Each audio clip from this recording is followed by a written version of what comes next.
Hey guys, welcome to Week 5 recap of the All-Star Fantasy Football League.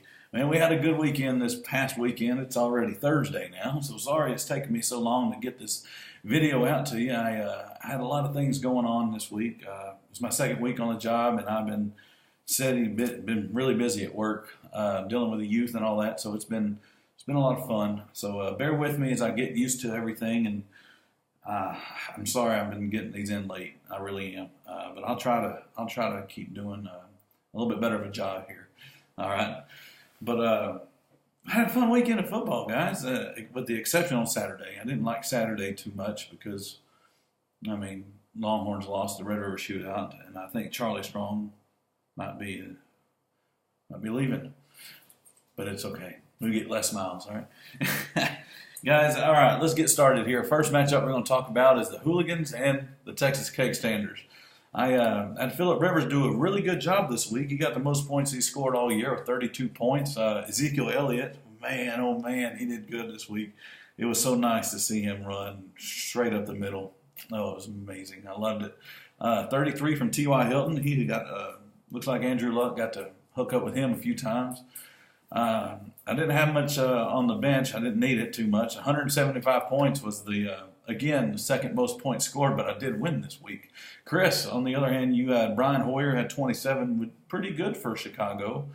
Jerick McKinnon only got you 5. I was a little bit worried after Arizona scored 20 points on me on Thursday night game. Going into the weekend, I was down 20-0, but you couldn't have done much of anything. The only thing you could have done is put Martellus Bennett in there. But no matter who you put in, you could not have, you wouldn't have beat me this week. So I'm sorry about that, Chris. Final score of this one is 175 to 104. Cake Standers over the Hooligans. Now, Chris, you did not get any trophy. I didn't get any trophy either. So maybe next week we'll get some trophies in us. All right. Next matchup is the Colorado Antlers and the Corn-Fed Fatties. This is a pretty good blowout here, ladies and gentlemen.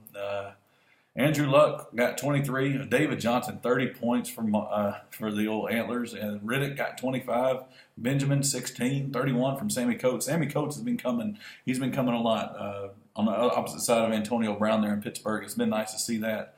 I don't like Pittsburgh, but hey, what do you do? Adam Vinatieri 23 from a kicker. Man, that's awesome. He had some 50s, man. I tell you what, he's old. He is old, but that man can kick. For Brandon here, Kirk Cousins, 12. Jeremy Hill, Cowboys shut him down for a point. You got 21 from Buffalo's defense. You had a lot of points on the bench, but there was not enough out there to help you, Brandon, to beat the Antlers. The final score of this one, guys, is 182 to 106. Now, this is the Colorado Antlers' highest points scored in the history of this league. He got 182. Previous, he got 181 in 2014. So 182 was the biggest for him. Now, as far as the most points ever scored in the league, that is 192 by Big Blue World Champs last year. You got to go back to week 13 of last year to get that high of a score. But so far, that's the highest this year, and it's the 11th. No, it's not the 11th. It's like the 6th highest overall in the league. So there's a lot in the 180s, like 4 or 5 instances where we saw 180-something points. But hey, that's a big win of the week for the Antlers. That's a most points scored for the week trophy for the Antlers as well. So congrats to them. Moving on to the Death by Taxes and the Colorado Reapers. Hey, Mike versus Dave. Big Ben Roethlisberger, Dave got you 37. You got 27 from Amari Cooper. Now, that was starting to be a shootout there between the Chargers and the Raiders there. I like what Derek Carr is doing down there with the Raiders, and Amari Cooper seems to be his favorite target. 127 points for you. You also got some from Emmanuel Sanders and Jordan Reed. The kicker and defense wasn't too well. At least it wasn't negative like the Reapers here. Got -4 from 49ers. Le'Veon Bell did get him 23, 26 from Larry Fitz. But he had a lot of points on the bench. 25 points from Brandon Marshall. He had 14 from Winston. Fitzpatrick got more than Osweiler did at 14 as well. 12 from James White, the running back for New England. I thought it was going to be, what's that in the guy's name? LeGarrette Blount. Jesse James, Pittsburgh tight end, got him 16. Sebastian Janikowski, 16. But all these guys are on his bench, and he could have helped. It could have helped him, but it just didn't. Frank Gore only got him 8. Fozzie Whitaker only got him 5. I mean, what do you do? Mike, for that reason alone, you do get the low score of the week trophy by 95 points. You were the only team this week that did not break 100 points. So, that's funny. Maybe next week, huh? All right. Next matchup, the Buckeye Nation. Yes. The Buckeye Nation and the Fairway Flyers. Now, this needed a Monday night game to decide the winner here. Now, it was very close. It was about a 2-3 point game going in there to Monday Night Football. And they did, looks like Brian, he did good. He did good. He had the good people in there that he needed to. And he is still undefeated. And he scored enough points to come from behind. He got 19 from Rogers. Giovanni Bernard only got him 15, 22 from Hyde. Kelvin Benjamin, 12. Antonio Brown, 22. 0 from Michael Floyd. He did have a goose egg on that roster there this week. For Jonathan, he had Carson Wentz in there, who threw a pick, finally. Carson Wentz threw a pick. Todd Gurley got him 15. He only got 3 from Sterling Shepard, that receiver from New York, when he had Pierre Garçon on the bench with 16 points. So, of course, I'd have started Shepard over Pierre Garçon because the quarterback situation in Washington is not fun to watch at all. The 114 is to 106 is the final for this matchup, guys. Buckeye Nation over the Fairway Flyers. Brian, you get the come from behind victory trophy, and you get the close victory trophy this week. So, good job there.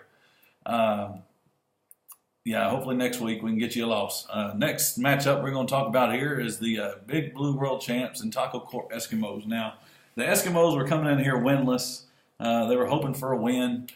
And especially with Tom Brady coming back, Rodney was very excited, he's going to put him in on the roster, And Tom Brady, oh my goodness, went off at 35 points.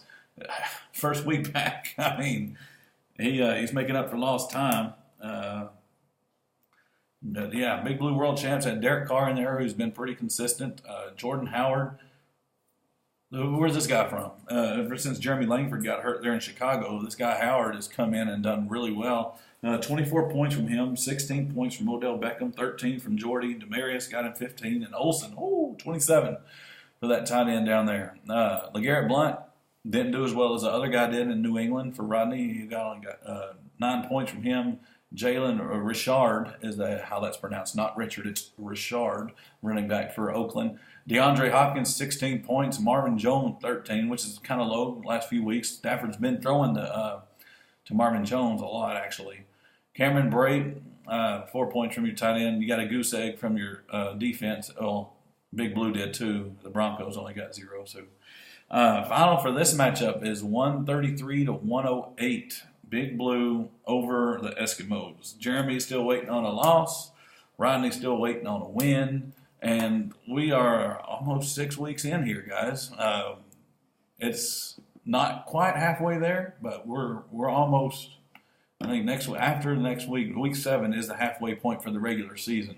Now into the standings here for the NFC: Buckeye Nation 5-0, Colorado Antlers 2-3.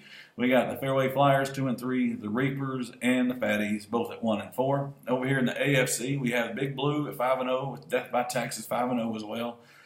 Texas Keg Standers 3-2, and Hooligans 1-4, and Eskimos at 0-5. That's it for right now, guys. Let's keep these high scores up. This is really nice. And low scores, let's get rid of them. Let's make these more interesting. A lot of close games this week, and it was fun to watch. So, guys, get your lineup set. We got Thursday night football tonight. I think it's the San Diego Chargers and the Denver Broncos. So I have a lot of decisions to make here in the next few hours. Guys, good luck. Have a good week 6, and we'll see you later. Bye.